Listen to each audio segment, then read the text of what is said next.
হ্যাঁ, আমি দেশে ফিরবো, নিশ্চয়ই ফিরবো। ইউনুস ভেবেছে কি 1 মাঘে শীত যায় না? আর আমি তো আছি, যত দূরেই থাকি আমার মনটা আপনাদের মাঝেই আছে। এটা কোনো নির্বাচন হচ্ছে না, এটা নির্বাচনের একটা খেলা। এখান থেকে কোনো জনগণের ম্যান্ডেট আসবে না। নির্বাচন নামে একটা প্রহসন হচ্ছে, যেখানে আওয়ামী লীগ অংশগ্রহণ করতে পারে না। সেটাখানে আবার নির্বাচন কিসের? অন্তত 50% ভোটারের আমাদের পক্ষে। আজকে আমাদের নির্বাচন করতে দেবে না কেন? আমি ইউনূসকে আহ্বান করি, আসেন না আমার সাথে নির্বাচন করেন, যে কোনো কনস্টিটুয়েন্সিতে আসেন, দেখি কে জিতে, কাকে জনগণ ভোট দেয়। তখন না বুঝতে পারবো। সেটা তো করতে পারবে না, সে সাহস নাই। আজকে নির্বাচন দিয়েছে, কেন আওয়ামী লীগ নির্বাচন করতে পারবে না? কেন আওয়ামী লীগে ভোট দিতে পারবে না? অবশ্যই আওয়ামী লীগকে নির্বাচন করতে দিতে হবে, আমরা নির্বাচন করতে চাই। হ্যাঁ, 2014 সালে বিএনপি ইলেকশন করে বয়কট করেছে, 2024 সালে তারা বয়কট করেছে, 2018 সালে একটা সিটে একের অধিক তারা নমিনেশন দিয়েছে। 300 সিটে যদি 700 নমিনেশন দেয়, তবে নিজেরাই যা মারামারি করে নিজেই উদ্যোগ করেছে, এখানে আওয়ামী লীগের দোষটা কি? কিন্তু 18 সালের নির্বাচন নিয়ে সেটাকে বিতর্কিত করে, এটা তো ইউনূসের মেটিকুলাস ডিজাইনের অংশ। সব তথ্য বেরোচ্ছে এখন। আজকে আমি বলবো যে আমাদের কৃষক, শ্রমিক, ছাত্র জনতা, মেহনতি মানুষ, নারী সমাজ, সকলে যে যেখানে আছেন সবাইকে ঐক্যবদ্ধ হতে হবে। এটা কোনো নির্বাচন হচ্ছে না, এটা নির্বাচনের একটা খেলা। এখান থেকে কোনো জনগণের ম্যান্ডেট আসবে না। নির্বাচন নামে একটা প্রহসন হচ্ছে, যেখানে আওয়ামী লীগ অংশগ্রহণ করতে পারে না। সেটাখানে আবার নির্বাচন কিসের? অন্তত 50% ভোটারের আমাদের পক্ষে। আজকে আমাদের নির্বাচন করতে দেবে না কেন? আমি ইউনূসকে আহ্বান করি, আসেন না আমার সাথে নির্বাচন করেন, যে কোনো কনস্টিটুয়েন্সিতে আসেন, দেখি কে জিতে, কাকে জনগণ ভোট দেয়। তখন না বুঝতে পারবো। সেটা তো করতে পারবে না, সে সাহস নাই।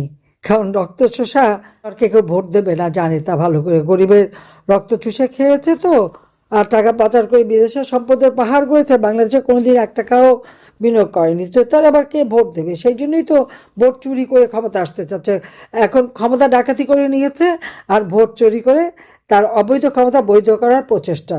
আমি সে দেশের সকল মানুষকে আমি বলবো, আপনারা এইরকম অন্যায় অবিচার চলতে পারে না।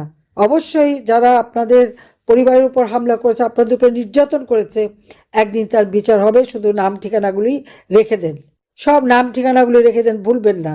এটার জন্য মনে থাকে, আওয়ামী লীগের আবার নিয়ম আছে। আওয়ামী লীগ খুব উদার, যত মায়ের খাক গুতা খাক আবার ভুলে যায়। 2001-এ বিএনপির হাতে নির্যাতিত হয়ে পরে তো আর কেউ কোনো কিছু বলেনি, এবার আর ছাড়া নাই। ইনশাল্লাহ দিন ফিরে আসবে, বাংলাদেশের জয় একদিন হবেই, জনগণের জয় হবে। অবৈধভাবে ক্ষমতা দখলকারী ইউনূস, সে কিভাবে আওয়ামী লীগকে ব্যান করে? তার কি অধিকার আছে? তাকে আমি প্রশ্ন করি যে সে কি জনগণের ম্যান্ডেট নিয়ে ক্ষমতা এসেছে, জনগণের ভোটে ক্ষমতা এসেছে? তা তো নয়। আর তারপরে আওয়ামী লীগকে ব্যান করে। তার কি কোনো অধিকার আছে আওয়ামী লীগকে ব্যান করার? তার কি কোনো অধিকার আছে যে আওয়ামী লীগের কেউ ভোট দিতে পারবে না বা নির্বাচনে অংশগ্রহণ করতে পারবে না? কেন পারবে না? সেটাই আমার প্রশ্ন। এই লাশের উপর পাড়া দিয়েই তো ডক্টর মোহাম্মদ ইউনূস ক্ষমতাটা দখল করেছে, এটা কারো ভুললে চলবে না। কোটা আন্দোলন, কোটা তো আমি বাতিল করে দিয়েছিলাম, কোটা তো ছিল না। তারপর ছাত্রদের সব দাবি মেনে নেওয়া হলো। যেই সব দাবি মানা হলো, তখন আসলো কি? 9 দফা। আচ্ছা, 9 দফাও যখন মানলাম, তখন আসলো 1 দফা। আমি তো আগেই সকলকে সতর্ক করেছিলাম যে আন্দোলন কোনো ছাত্রদের আন্দোলন না, কোটা আন্দোলন না, এটা হলো সরকার উৎখাতের আন্দোলন। ডক্টর ইউনূস গ্রামীণ ব্যাংকটাকে পেয়েছিল একটা সোনার ডিম পাড়া হাঁস। এইটা ভাঙ্গিয়ে সব জায়গা থেকে সে টাকা যে কামাই করতো, ওইটাই ছিল তার একটা মানে আমব্রেলা, একটা ছাতার মতো। এটাকে ব্যবহার করে করে সেসব দেশে বিদেশে তার ভালো মানুষের একখানা চেহারা দেখায় দেখায় সেখান থেকে টাকা কামাই করতো এবং অর্থ আত্মসাৎ করতো। তার যে অবৈধভাবে অর্থ উপার্জন, সেটা ঢাকা দিত ওইভাবেই, গ্রামীণ নাম ব্যবহার করে করে। ইউনূস ক্ষমতা আসতে না আসতেই প্রত্যেক কারাগারে যত জঙ্গি, সন্ত্রাসী, খুনি যারা জেলে ছিল সবাইকে কিন্তু ছেড়ে দিয়েছে। প্রশাসনে আমরা দেখি যে সরকারি কর্মকর্তা, পুলিশ, সেনাবাহিনী, সশস্ত্র বাহিনীর সদস্য সবার বিরুদ্ধে মামলা। আর আমরা আওয়ামী লীগের নেতা কর্মী, আমাদের সহযোগী সংগঠন, মুক্তিযোদ্ধা পরিবার বা আমাদের 14 দলীয় নেতা, সবার বিরুদ্ধে মামলা হামলা দিয়ে তাদেরকে নানাভাবে নির্যাতন চালাচ্ছে। হ্যাঁ, আমার বিরুদ্ধে তো কি, আমি নাকি মানবাধিকার লঙ্ঘন করেছি। আজকে বাংলাদেশে যে প্রতিদিন হত্যা হচ্ছে, মানুষের জীবন মান কেড়ে নেওয়া হচ্ছে, দ্রব্যমূল্যের ঊর্ধ্ব গতিতে মানুষ দিশেহারা, মানুষের ঘর বাড়ি জ্বালিয়ে পুড়িয়ে ছাড়খাড় করে দিচ্ছে, ওগুলি কি মানবতা রক্ষা করা? আজকে আমার 1.5 লক্ষর উপর নেতা কর্মীকে গ্রেপ্তার করেছে। এর মধ্যে অনেকে টাকা পয়সা কোনো মতো খরচ করে জামিন পেয়েছে, আবার কেউ যদি একটা জামিন পায় তাকে আরও 5টা মামলা দেয়। কাজে এর হাত থেকে দেশকে রক্ষা করতে হবে, মানুষকে রক্ষা করতে হবে। আমি জানি আমাদের নেতা কর্মীদের উপর যে অকথ্য অত্যাচার চলছে, যার জন্য মানুষ দিশেহারা। আমি তো দেশ ছেড়ে আসতে চাইনি। আমি ভেবেছিলাম ঠিক আছে, আমার বিরুদ্ধে এত আন্দোলন, আমি টুঙ্গিপাড়া চলে যাব। কিন্তু আমাকে তো একেবারে আমি প্রধানমন্ত্রী হিসেবেই নিয়ে এসে আমাকে দিয়ে গেল। হ্যাঁ, আমি দেশে ফিরবো ইনশাল্লাহ। বেঁচে যখন গেছি, আল্লাহ যখন বাঁচিয়ে এনেছে, তখন এই প্রতিকার করবই। একটা দলকে শেষ করে দেওয়া কি এত সোজা? আওয়ামী লীগ তো ভেসে আসা দল না। আওয়ামী লীগকে সে থাকতে দেবে না, আওয়ামী লীগকে নিষিদ্ধ করে। আওয়ামী লীগ যে সে নিষিদ্ধ করে, ইউনূস ক্ষমতা এসেছে কিভাবে? জনগণের ভোটে নির্বাচিত হয়ে এসেছে, জনগণের ম্যান্ডেট নিয়ে এসেছে? তা তো না। কিভাবে এসেছে সে তো নিজেই বলে দিয়েছে। সে ক্ষমতা দখল করে, জনগণের ভোটে নির্বাচিত সরকারকে উৎখাত করে দিয়ে ক্ষমতা দখল করে, অর্থাৎ ডাকাতি করে ক্ষমতা নিয়ে হাজার মানুষের জীবন নিয়ে খেলে, হাজারটা সরকারি প্রতিষ্ঠান ধ্বংস করে দিয়ে, আগুন দিয়ে পুড়িয়ে দিয়ে ক্ষমতা দখল করে এত গর্ব করার কি থাকে? সে তো রীতিমতো ডাকাতি করেছে, আর এখন মানুষের জীবনগুলি কেড়ে নিচ্ছে। আমি তো মনে করি ডক্টর মোহাম্মদ ইউনূসের বাংলাদেশের জনগণের কাছে ক্ষমা চাওয়া উচিত।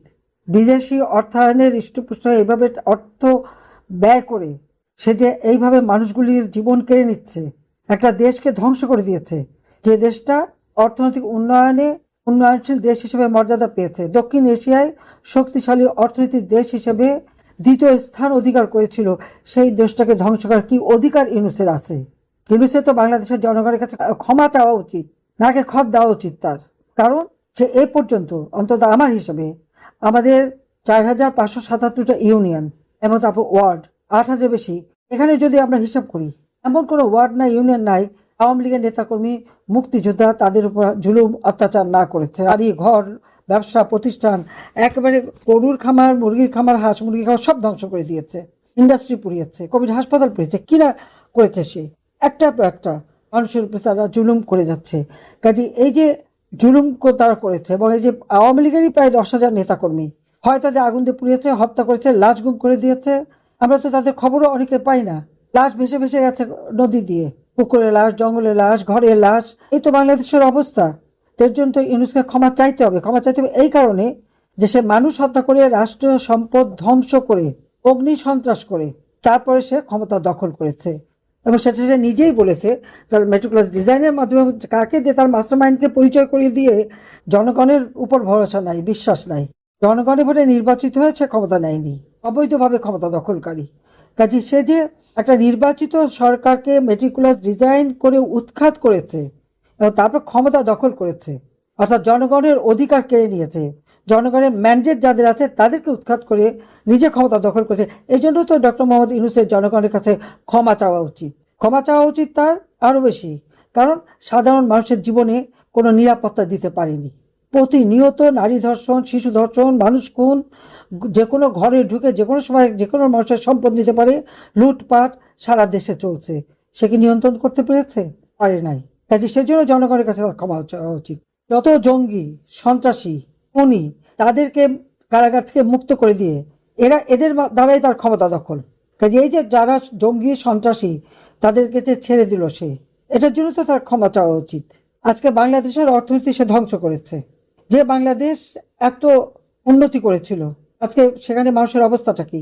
একটার পর একটা ইন্ডাস্ট্রি বন্ধ হয়ে যাচ্ছে, কোনো বিনিয়োগ নাই, তরুণরা বেকার হয়ে যাচ্ছে, কৃষক কৃষি উপকরণ পায় না, উৎপাদিত পণ্যের মূল্য পায় না, শ্রমিক ইন্ডাস্ট্রি বন্ধ হওয়ার ফলে তারা কর্মহীন, গার্মেন্টসের অর্ডারগুলি চলে যাচ্ছে, গার্মেন্টস শ্রমিকরা বেকার হয়ে যাচ্ছে, শত শত ইন্ডাস্ট্রি আজকে বন্ধ হয়ে যাচ্ছে, দেশের অর্থনীতিকে সম্পূর্ণ ধ্বংস করে দিচ্ছে।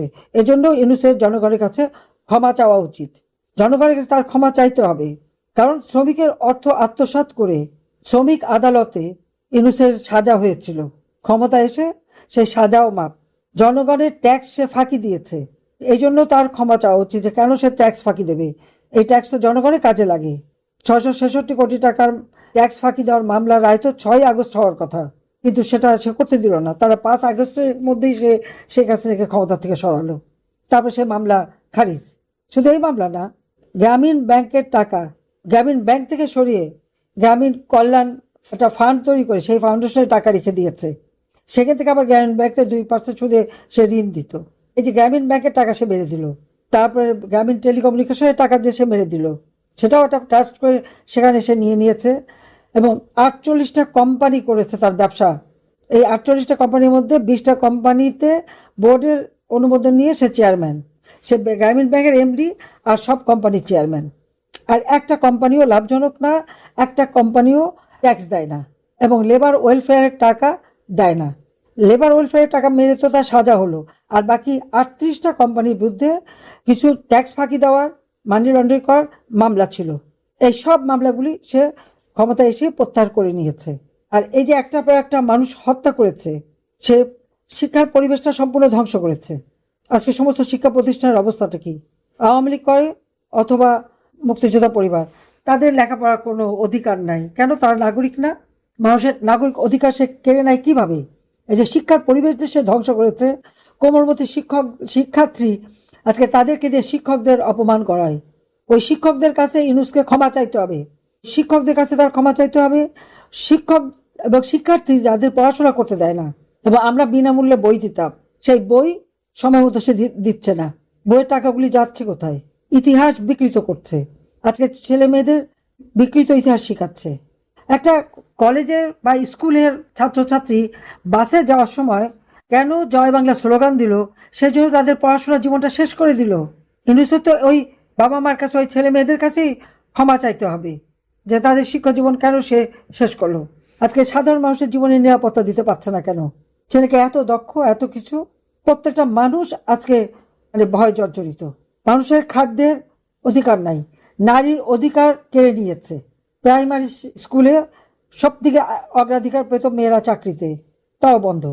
8,000 ডিজিটাল সেন্টার, ওই 8,000 ডিজিটাল সেন্টার থেকে প্রত্যেকটা এলাকার মানুষ সেবা পেত। আজকে বিদ্যুৎ নাই, প্রত্যেক ঘরে ঘরে আমি বিদ্যুৎ দিয়েছিলাম। কাজে আজকে কেন বিদ্যুৎ নাই? কেন আমার দেশের মানুষ অন্ধকারে? ইউনূসের কাছে এটা আমার প্রশ্ন। আজকে বিদ্যুৎ দিতে ব্যর্থ, সেজন্য জাতির কাছে তার ক্ষমা চাওয়া উচিত। আজকে গ্যাসের অভাব, এমনকি সিলিন্ডার গ্যাস যা 800-900 টাকা থেকে 1200 টাকা পেত, আজকে তা 2200-2300 টাকা, প্রায় 2,000-2,500 টাকা দিতে হচ্ছে। কেন গ্যাসের দাম বাড়লো? সেজন্য ইউনূসকে জনগণের কাছে ক্ষমা চাইতে হবে। আজকে নারী ধর্ষণ, শিশু ধর্ষণ সে বন্ধ করতে পারে নাই। রাষ্ট্র চালাতে সম্পূর্ণ সে ব্যর্থ, আর তার ব্যর্থতার জন্য আজকে বাংলাদেশের মানুষ ভুক্তভোগী। 1400 মানুষকে নাকি আমি হত্যা করেছি। আমি তো কোনো মানুষকে হত্যা করি নাই, আমি তো কাউকে কোনো গুলি চালাতে হুকুম দেই নাই। আমি কোনো মানুষকে হত্যা করব? যে মানুষের ভাগ্য পরিবর্তনের জন্য আমি সারা জীবন আন্দোলন করে গণতন্ত্র প্রতিষ্ঠা করেছি। 2009 সাল থেকে একটানা আমি এই 15 বছর 7 মাস বাংলাদেশের ইতিহাসে প্রথম গণতান্ত্রিক ধারা অব্যাহত রেখে মানুষের আর্থসামাজিক উন্নতি করেছি। দারিদ্র্যের হার 18 ভাগে নামিয়েছি, অতি দারিদ্র্যের হার 5 ভাগে নামিয়েছি। প্রত্যেকটা ভূমিহীন গৃহহীন মানুষকে বিনামূল্যে ঘর করে দিয়েছি। আমি সেই মানুষগুলিকে কেন আমি হত্যা করতে যাব? আমার নামে মিথ্যা অপবাদ দিয়ে বেড়াচ্ছে। কিন্তু এই হত্যাকাণ্ড তো ইউনূস নিজে ঘটিয়েছে, কারণ লাশ ফেলো সরকার পড়ে যাবে। সে লাশ ফেলে তো সরকার পড়ে গেল, তারপরে কেন এই হত্যাকাণ্ড হলো সে জবাবও তাকে দিতে হবে। 2024 সালের 15 জুলাই থেকে 20 জুলাইয়ের মধ্যে যে হত্যাকাণ্ডগুলি এবং যে সমস্ত সরকার স্থাপনাগুলি আগুন দিয়েছে, সেই মেট্রো রেল থেকে শুরু করে এক্সপ্রেসওয়ে থেকে শুরু করে বিটিভি ভবন থেকে সব জায়গায়, এগুলি তো ইউনূসের মেটিকুলাস ডিজাইনের অংশ। সে তো এই ধ্বংসযজ্ঞ করেই তো ক্ষমতা দখল করেছে। তো অপরাধটা কে করেছে? ওই 1400 মানুষের কথা যে বলেছে জাতিসংঘ, এবং আমি দেখলাম চ্যাথাম হাউস তারাও বলে 1400, সবাই বলে 1400। আমি সকলের কাছে জিজ্ঞাসা করতে চাই, তারা কি সেই 1400 নাম ঠিকানা খুঁজে নিয়েছে? কখনো জিজ্ঞাসা করেছে? নিজেরা সচক্ষে এসে কোথাও দেখেছে মানুষের কি দুরবস্থা? আর ইউনূস যে 10,000 মানুষ হত্যা করলো, গুম করলো, তার জবাব তাকে দিতে হবে না? হ্যাঁ, আমি জানি ইউনূসের মেলা টাকা, তো ওইটাই তো প্রশ্ন যে 6,000 টাকা বেতনের কর্মচারীর এত টাকা কোথা থেকে আসলো, কিভাবে পেল? এবং টাকা দিয়ে তাকে দেশ বিক্রির মুচলেখা দিয়ে সে ক্ষমতায় টিকে থেকে গেল। এটাই তো বাস্তবতা। একদিন তার জবাবদিহি করতে হবে এবং জনগণের কাছে ইউনূসকেই ক্ষমা চাইতে হবে। এবং আওয়ামী লীগের অগণিত নেতাকর্মী, মুক্তিযোদ্ধা, তাদের উপর যে নির্যাতন চালাচ্ছে, এরও একদিন সাজা হবে এবং তার সাথে তার চেলা চামুন্ডা যা আছে, উপদেষ্টা আছে, তাদেরও। এটা তার মনে রাখতে হবে, এক মাঘে শীত যায় না। কাজে আমি এটুকুই বলবো যে এইভাবে দিনের পর দিন মানুষকে হত্যা করে যাচ্ছে, শুধু চেয়ের দিকে তাকায় একই অবস্থা মানুষের। আওয়ামী লীগ থাকতে তো এই অবস্থা হয়নি। আন্দোলন করেছিল যখন জুলাই ছাত্ররা, আমরা কি তাদের বিরুদ্ধে লাঠিপেটা করেছি? আর ইউনূস কি করে? শ্রমিকরা আন্দোলন করছে, তাদের উপরে গুলি চালিয়ে শ্রমিক হত্যা করলো। শিক্ষকরা আন্দোলন করলো, সেখানে গুলি চালিয়ে হত্যা করলো। শ্রমিক আন্দোলন করলো, তাদের গুলি চালিয়ে হত্যা করলো। টিয়ার গ্যাস, পানি, গ্রেনেড, সাউন্ড গ্রেনেড, পানি মেরে আজকে শিক্ষক সমিতির সেই সেক্রেটারি মহিলা, তাকে তো হত্যাই করলো ইউনূস। শিশু হাতে, বাচ্চা কোলে নেওয়া, সেই বাচ্চাকে টেনে নিতে চাচ্ছে বাবার কাছ থেকে, আর বাবার ঠ্যাং ধরে ইউনূসের পুলিশ টেনে নামাচ্ছে। সে পুলিশদের জিজ্ঞাসা করি, তোমাদের যখন পা বেঁধে ঝুলিয়ে মেরেছিল ডক্টর ইউনূসের মেডিক্রস ডিজাইনে, তখন তাদের কথা তোমাদের চিন্তা হয় না? বাচ্চাটা বাবাকে জড়িয়ে ধরে রেখেছে, সে বাচ্চাটাকে কেড়ে নিতে চাচ্ছে, আর বাপ শুয়ে পড়েছে, তার ঠ্যাং ধরে টেনে নিয়ে যাচ্ছে। এই বিভৎস দৃশ্য তো ইউনূস করাচ্ছে। তাকে ক্ষমা চাইতে হবে না? ক্ষমা একদিন চাইতে হবে। আওয়ামী লীগ জনগণের কল্যাণ করেছে, কোনো অমঙ্গল করেনি। আওয়ামী লীগ ক্ষমতায় থাকলে জনগণের ভাগ্য পরিবর্তন হয়। এই দেশের স্বাধীনতা আওয়ামী লীগ এনে দিয়েছে। আজকে সেই মেজর জেনারেল বা পুলিশের আইজিপি থেকে শুরু করে সেক্রেটারি, বড় বড় পদে যারা আসে, জাতির পিতা বঙ্গবন্ধু শেখ মুজিবুর রহমান যদি দেশটা স্বাধীন না করতেন, তাহলে কি এই পদগুলি পেত? তারা পেত না। বাংলাদেশের নামটাও জাতির পিতার দেওয়া, আজকে সেই নাম মুছে ফেলা, তাকে অপমান করা, স্মৃতি জাদুঘর 32 নম্বর পুড়িয়ে ফেলা। আর আমাদের তো বাড়িঘর সব কিছু যা ছিল, আমার তো নিজের বাড়িঘর ছিল না, তাও সরকারি বাড়ি বা আমার ছেলে মেয়েদের বা বোনের বাড়িঘর সবই তো লুটপাট করে শেষ করে দিয়েছে। ঠিক আওয়ামী লীগের প্রত্যেকটা নেতাকর্মীর বাড়িঘর লুট করেছে। এই লুট করা যারা, এটা কি খুব গর্বের বিষয়? এটা তো লুটেরা, ডাকাতি। তো ইউনূস তো মানুষকে ডাকাতি শেখালো, ডাকাতি করে ক্ষমতায় আসলো। কাজে এই হত্যার বিচার একদিন হবেই। সবাইকে ধন্যবাদ। ইনশাআল্লাহ বেঁচে যখন গেছি, আল্লাহ যখন বাঁচিয়ে এনেছে, তখন এই প্রতিকার করবই। দেশ থেকে যত দূরে থেকে আমি দূরে না, আমি মানুষের পাশেই আছি। প্রতিদিন মানুষের এই কান্না আমাকে শুনতে হয়, যেটা অসহনীয়। কাজে আমি আজকে যারা আপনজন হারিয়েছেন বলবো, আমি নিজেও তো সব হারিয়েছিলাম, বাবা মা ভাই সব। সেই শোক ব্যথা বুকে নিয়েও বাংলাদেশের মানুষের পাশে দাঁড়িয়েছি, তাদের জন্য কাজ করেছি। কারণ এই দেশের মানুষের জন্যই তো আমার বাবা জীবন দিয়ে গেছেন, জীবন দিয়েছেন আমার মা, আমার ভাইয়েরা। কাজে আমি জানি হারানোর কষ্ট, সেই জন্য তো মানুষের পাশে দাঁড়িয়ে তাদের জীবনে একটু শান্তি নিরাপত্তা দিয়েছিলাম। আজকে সব কেড়ে নিল এই সুদখোর খুনি ইউনূস। একদিন তার বিচারও বাংলার মাটিতে হবে ইনশাল্লাহ। সবাই ভালো থাকেন, সুস্থ থাকেন। খোদা হাফেজ। জয় বাংলা।